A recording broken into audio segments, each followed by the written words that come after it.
날마다 나를 살리는 큐티 이성호 목사입니다. 오늘 큐티 본문은 신명기 5장 22절에서 33절까지입니다. 주의 말씀으로 하루를 시작하게 하시니 감사합니다. 오늘도 주의 말씀과 동행하는 한 날이 되기를 소원합니다. 말씀해 주시옵소서. 듣겠습니다. 오늘은 좌로나 우로나 치우치지 말고 라는 제목으로 함께 말씀 묵상하기를 원합니다. 첫 번째로 경외함으로 말씀을 들어야 합니다. 22절에서 모세는 여호와께서 시내산에서 불 가운데 구름 가운데 흑암 가운데 큰 음성으로 말씀하시고 십계명을 두 돌판에 새겨 주셨다고 말씀합니다. 또 23절과 24절에서는 이스라엘 백성들은 불과 흑암 중에 들리는 하나님의 음성을 듣고 두려움에 사로잡혔습니다. 그리고 모세를 향해서는 그 불 가운데 나오는 음성을 듣고도 그 사람이 생존한 것을 보았다고 합니다. 25절과 26절입니다. 그럼에도 불구하고 이스라엘 백성들은 두려워서 우리가 그 음성을 들으면 죽을 것이라고 말합니다. 불 가운데 들리는 음성을 듣고 생존할 자가 누구인가 라고 말하며 겁에 질려 있습니다. 그래서 그들은 27절에서 모세에게 이렇게 말합니다. 당신은 가까이 나아가서 우리 하나님 여호와께서 하시는 말씀을 다 듣고 우리 하나님 여호와께서 당신에게 이르시는 것을 다 우리에게 전하소서. 우리가 듣고 행하겠나이다 하였느니라 고합니다. 비록 이스라엘 백성들은 시내산에서 임재한 하나님이 무섭고 두렵습니다. 그럼에도 불구하고 그들이 하나님 앞에 서 있다는 사실을 깨달았습니다. 즉 하나님의 말씀을 쫓아서 살아야 한다는 사실을 인정하는 것입니다. 그래서 비록 그들은 하나님의 임재가 두려워서 가까이 할 수는 없지만 모세에게 당신이 가까이 나아가서 우리 하나님 여호와께서 하시는 말씀을 들으라고 합니다. 그리고 그 말씀을 우리에게 전하면 우리가 듣고 행하겠다고 합니다. 이처럼 이스라엘 백성들은 하나님의 말씀에 청종할 준비가 되어 있습니다. 특히 하나님을 경외하는 마음으로 준비되었습니다. 우리는 어떻습니까? 적용해 보세요. 하나님 말씀을 가볍게 여겨서 말씀과 예배에 집중하지 못하고 있지는 않습니까?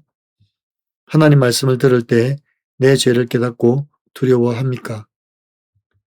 두 번째로 명령을 지켜 행해야 합니다. 28절과 30절에서 하나님께서 그들이 하는 소리를 다 들으셨다고 합니다. 다만 그들이 말한 대로 항상 그 마음을 품고 하나님을 경외하고 그 명령을 지켜서 영원히 복받기를 원한다고 말씀하십니다. 그래서 31절에서 모세에게 그들을 각기 장막으로 돌려보내고 너는 하나님 앞에 서 있으라고 합니다. 그리고 모세에게 주신 하나님의 명령을 그들에게 가르쳐서 그들이 기업으로 얻은 땅에서 그것을 잘 지켜 행하게 하라고 명령하십니다. 하나님께서 이스라엘 가운데 율법을 주신 이유는 그 율법으로 그들을 매이게 하려고 하심이 아닙니다. 그들이 이 율법을 지켜 행함으로 말미암아 영원히 복을 받게 하시려는 것입니다. 32절과 33절입니다. 그런즉 너희 하나님 여호와께서 너희에게 명령하신 대로 너희는 삼가 행하여 좌로나 우로나 치우치지 말고 너희 하나님 여호와께서 너희에게 명령하신 모든 터를 행하라. 그리하면 너희가 살 것이요 복이 너희에게 있을 것이며 너희가 차지할 땅에서 너희 날이 길리라 고합니다. 모세는 하나님의 마음을 알기에 백성들에게 좌로나 우로나 치우치지 말라고 권면합니다. 하나님의 말씀은 우리의 사정과 형편에 따라 적당히 타협할 수 있는 것이 아닙니다. 우리의 영적, 육적 삶의 절대적 기준입니다. 그래서 어떤 상황 가운데서라도 우리는 하나님의 말씀을 묵묵히 지켜 나가야 합니다. 왜냐하면 우리는 하나님의 말씀을 통해서만이 올바른 방향으로 나아갈 수 있기 때문입니다. 또한 하나님과 관계를 바로 하고 이웃과의 관계도 올바로 세울 수 있습니다. 하나님의 계명은 단순히 규칙이나 명령이 아니라 우리의 삶을 변화시키고 우리를 하나님의 자녀로 만들어가는 힘이고 능력입니다. 적용해 보세요. 나는 감정에 따라 오르락내리락 하는 신앙입니까? 아니면 한결같은 마음으로 순종하는 신앙입니까? 내가 좌로나 우로나 치우치지 않기 위해서 해야 할 일은 무엇입니까? 오늘 큐티의 묵상 간증은 악과 음란에 치우쳤던 자라는 제목의 한 성도님의 묵상 간증입니다.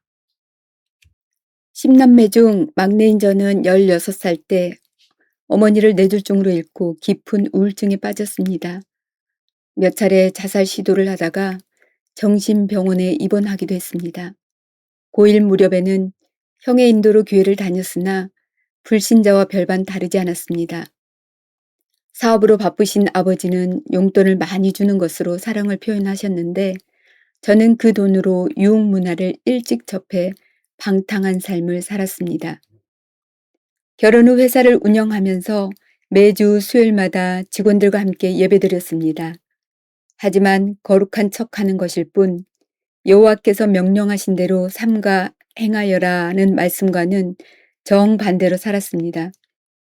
돈 우상에 사로잡혀 거래처에 자주 술 대접을 하며 뇌물을 뿌렸기 때문입니다. 이렇게 세상에서 방황하던 저를 주님은 2017년에 아내 친구를 통해 교회로 인도하셨습니다. 그런데 1년 뒤 20년 넘게 운영하던 회사가 망해 법인과 개인 파산을 겪게 되었지만 그 절망적인 순간에 제 인생의 방향이 바뀌었습니다. 수치스럽고 두렵긴 해도 값을 따질 수 없는 구원의 선물을 받았고 가장 귀한 가족을 제 곁에 남겨두신 걸 깨달았기 때문입니다. 하나님을 경외하는 마음으로 공동체에 속해 말씀을 듣고 지키니 영육 간의 회복을 경험했습니다. 몇 년간 소식이 끊긴 지인들에게 연락이 와서 매번 프로젝트를 계약하게 되었습니다. 또 법인과 개인 채무를 면책받아 수백억의 채무를 탕감받기도 했습니다. 그제야 저는 회사 부도와 광야 같은 생활이 악국 구렁텅이에서 저를 건져내시려는 하나님의 구원 계획이었음을 깨닫게 되었습니다.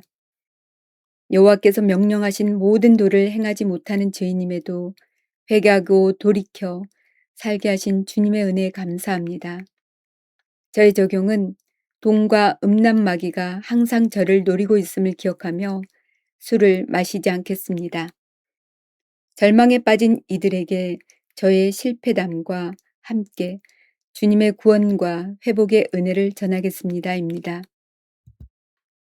사랑하는 성도 여러분, 오늘 하나님의 말씀이 불 가운데, 흑암 가운데 임하는 것을 이스라엘 백성들은 보고 두려워합니다. 그리고 모세에게 그 말씀을 듣고 전해달라고 합니다. 그리고 그들은 모세가 전해준 말씀을 지켜 행할 것을 약속합니다. 이처럼 하나님의 말씀을 경외함으로 받아 지켜 행해야 합니다. 지금은 하나님의 말씀이 풍성한 시대입니다. 그래서 언제든지 어디서든지 들을 수 있고 읽을 수 있습니다. 그래서 사람들이 하나님의 말씀을 경외함이 소홀합니다. 하나님의 말씀의 귀함을 잃어버렸습니다. 그럼에도 불구하고 주의 말씀은 살았고 운동력 있어 좌우의 날선 어떤 것보다 예리합니다. 우리에게 오셔서 그 말씀으로 우리 삶을 고치시고 바꾸십니다. 그러므로 두렵고 경외함으로 말씀을 대해야 합니다. 성경을 읽을 때도 설교 말씀을 들을 때에도 경외함으로 말씀을 대함으로 말미암아 그 말씀으로 변화와 성장을 경험하는 저와 여러분이 되시기를 축원합니다. 기도드립니다. 사랑하는 주님, 오늘 이스라엘 백성들 가운데 말씀을 경외하는 법을 가르쳐 주시고 알려주신 하나님을 찬양하고 감사합니다. 지금은 말씀의 홍수 시대입니다. 그래서 우리가 너무나 하나님의 말씀을 경홀히 여기는지 모릅니다. 주님, 이런 저희의 패역함과 교만함을 용서하여 주시옵소서. 하나님의 말씀인 성경을 읽을 때마다 경외함과 겸손함으로 대하게 하시고 그 말씀으로 살아내기 위해 안간힘을 쓰게 하여 주시옵소서. 또 주일마다 들려오는 설교 말씀을 통하여 한 주간의 지표로 삼고 하루하루를 말씀으로 살아내기 위해 힘쓰는 저희들이 되게 하여 주시옵소서. 하나님보다 앞서고 하나님보다 더 생각하고 하나님보다 더 사랑하는 것이 우상이라고 했습니다. 우리 안에 있는 모든 우상을 제거하고 오직 말씀 안에서 내 삶을 살아내게 도와주시옵소서. 우리 구주 예수 그리스도의 이름으로 간절히 기도하옵나이다. 아멘.